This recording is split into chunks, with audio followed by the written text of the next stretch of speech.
Assalamualaikum warahmatullahi wabarakatuh. Perkenalkan, nama saya Inadina Aulia Gumirang dengan nomor NPM yaitu 2211 0701 2339. Di sini saya akan melakukan presentasi untuk tugas UAS ID Kesehatan Masyarakat. Di sini saya akan membahas tentang pengantar ID Kesehatan. Selanjutnya ada penerapan K3 dalam Islam. Terus selanjutnya ada kesehatan reproduksi, lalu dilanjut dengan kesehatan jiwa, terus adanya pelayanan kesehatan Islami dan Islamisasi masyarakat. Dan terakhir adalah tentang menanggulangi wabah penyakit LGBT.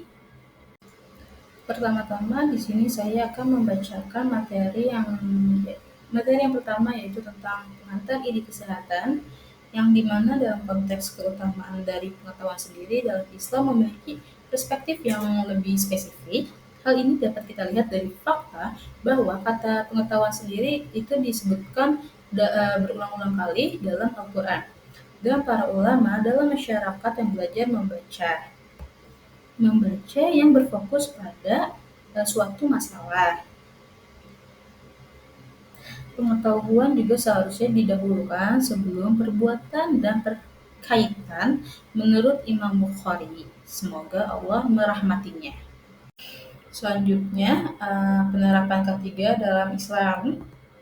Ketiga sendiri dalam pandangan Islam terdapat dalam ayat-ayat Al-Quran dan hadis Nabi Muhammad SAW memperkuat pentingnya menjaga keselamatan dan kesehatan kerja. Dalam surat Al-Quran ayat 2 halaman 195 yang berbunyi, dan janganlah kamu menjatuhkan dirimu sendiri ke dalam kebinasaan, dan berbuatlah baik, karena sesungguhnya Allah menyukai orang-orang yang berbuat baik. Sedangkan ketiga dalam hukum Islam yaitu keselamatan kerja. Dalam hukum Islam ini memiliki usaha yang dilakukan manusia pada dirinya sendiri atau self control untuk menghindari bahaya di saat bekerja. Islam juga sangat menjunjung tinggi keselamatan, melarang umat untuk berbuat kerusakan bagi dirinya dan lingkungan.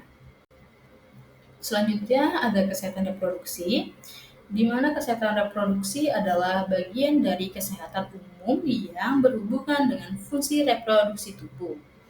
Fungsi reproduksi sendiri yaitu meliputi menstruasi, pubertas, dan kemampuan biologis untuk seseorang memiliki anak. Selanjutnya juga ada pengaruhnya. Pengaruh kesehatan reproduksi itu dalam kehidupan sehari-hari, terutama untuk remaja yang sedang mengalami perubahan fisik dan emosional. Kesehatan reproduksi juga dapat mempengaruhi kualitas hidup dan kesuburan seseorang. Dan pencegahannya yaitu pencegah kehamilan pada usia dini itu sangat penting untuk mencegah berbagai masalah kesehatan dan sosial. Cara pencegahannya sendiri itu kita dapat melakukan penggunaan kontrasepsi, penggunaan pengawasan pola makan, dan menghindari perilaku seksual yang tidak sehat. Selanjutnya ada tentang kesehatan jiwa. Kesehatan jiwa atau kesehatan mental adalah keadaan seseorang yang menyadari potensi yang dia miliki, mampu mengurangi tekanan hidup normal, bekerja secara produktif, serta mampu memberikan kontribusi bagi lingkungannya. Adapun dalam surat Al-Quran dan hadis, surat Al-Quran ayat 2 halaman 195 yang berbunyi, janganlah kamu menjatuhkan dirimu sendiri ke dalam kebinasaan, dan berbuat baiklah karena Allah mencintai orang-orang yang berbuat baik. Selanjutnya di sini juga ada faktor yang berdampak pada kesehatan jiwa, yaitu yang pertama ada interaksi sosial, adanya pengembangan diri, dan kesehatan fisik dan sosial. Adapun pengaruh kesehatan jiwa pada masyarakat. Kesehatan jiwa itu tidak hanya mempengaruhi individu, tetapi juga masyarakat secara keseluruhan. Dan adapun kemajuan sosial, yang dimana orang dengan kesehatan jiwa yang baik biasanya memberikan lebih banyak kepada masyarakat, membantu kemajuan sosial dan asuh lingkungan yang menumbuhkan kemakmuran untuk semua. Selanjutnya ada penanggulangan wabah penyakit LGBT. Untuk penggunaan media sosial ini pengguna media sosial ini tuh telah menjadi wadah yang paling sering diakses oleh kelompok LGBT. Media sosial yang sering mereka gunakan yaitu YouTube, Instagram, dan Twitter. Mereka juga menggunakan media sosial ini tuh untuk berbagi informasi, meningkatkan eksistensi, dan mendapatkan support dari komunitas yang lain.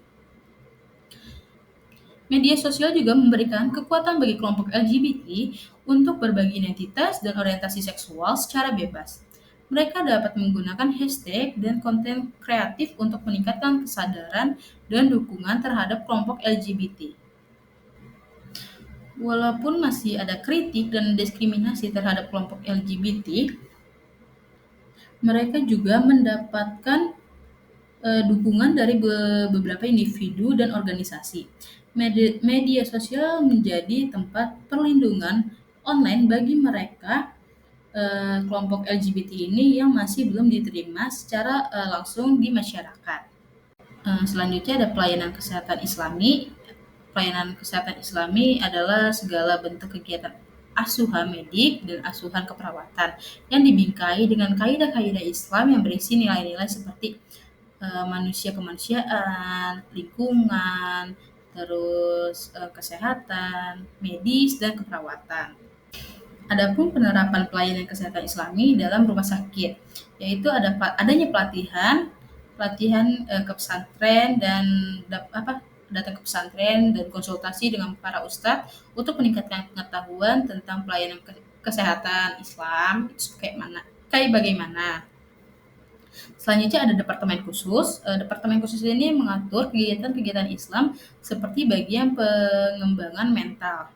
Selanjutnya juga ada komunikasi yang efektif antara pemimpin dan petugas untuk menerapkan pelayanan kesehatan Islam. Selanjutnya ada sistem pelayanan. Nah, sistem pelayanan ini yang berbasis pada nilai-nilai etika Islam seperti SOP yang formal dan non formal. Dan yang terakhir ada Islamisasi masyarakat. Islamisasi ini di Kepulauan Indonesia dimulai dengan kedatangannya para musafir atau kaum pengembara yang datang ke wilayah tersebut dengan motivasi pengembangan agama Islam. Mereka biasanya mengembara dari satu tempat ke tempat yang lain dengan tujuan mengembangkan agama Islam. Dan dengan demikian, Islamisasi masyarakat di Kepulauan Indonesia dilakukan oleh para musafir yang datang dengan tujuan mengembangkan agama Islam. Proses ini mempercepat terbentuknya nasionalisme dan kesadaran budaya, serta memperkuat pentingnya menjaga keselamatan dan kesehatan kerja dalam pandangan Islam. Terima kasih. Sekian presentasi dari saya. Kalau lebih saya mohon maaf. Wassalamualaikum warahmatullahi wabarakatuh.